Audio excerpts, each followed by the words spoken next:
soit là, parce que si vous abritez plus, peut-être qu'on va s'arrêter.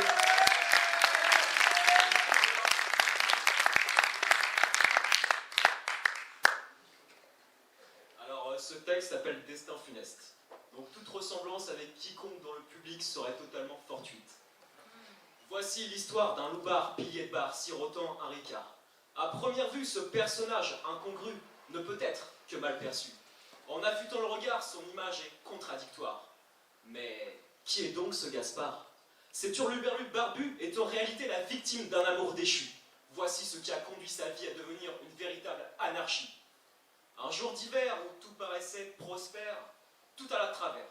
Ayant fini plus tôt et pris d'une envie, il voulut rejoindre sa chérie chez lui. Il vit cette dernière, les jambes en l'air, accompagnée de son meilleur ami, Robert l'adultère. Quel fut son abattement face à ce retentissement totalement anéantissant? Tout vola en éclats, l'espoir se brisa, tandis que la vérité se dévoila sous ses yeux béats.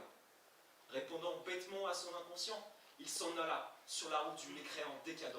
La vodka, la tequila et la marijuana s'imposa à cette âme dans le commun. Dorénavant, en voyant ce type de protestant du monde affligeant, vous saurez ce qui a généré son éternel état d'ébriété.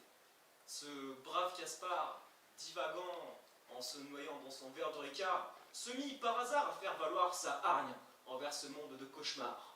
Épuisé par sa blessure non refermée, il nous exprima quelques couplets. L'absurdité humaine se révèle devant mes yeux naïfs et me renvoie un dégoût comparable à une gifle. Notre monde est le témoignage d'un navire en déroute, fonçant droit vers un océan agité de doutes. Dans cette psychose collective, nous avons perdu notre unité. Nous préférons nous affronter pour essayer d'exister. La loi du plus fort et du plus cruel s'impose malgré nous. Ce système capitaliste radical a rendu nos cœurs fous. Inconsciemment, nous essayons de refouler ces frustrations via la haine, les psychotropes ou je ne sais quelle boisson, afin de générer une vision déformée de ce monde sclérosé. C'est bien là notre seule défense contre ces perversités. Avons-nous au moins conscience de ces conséquences ? Ou préférons-nous plutôt s'immerger dans cette déchéance? Sommes-nous donc trop sensibles pour faire face à la peur? Ou notre présence d'esprit peut-elle arranger ces mœurs? Merci.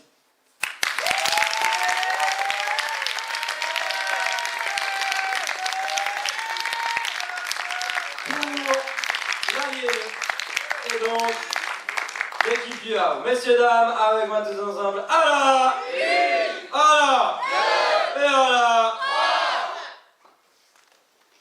8 tours. On a dit que c'était pas mauvais. Oui, mais on a le droit de faire des têtes comme ça.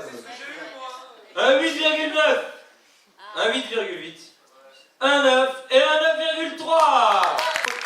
Ah, la quatrième et dernière.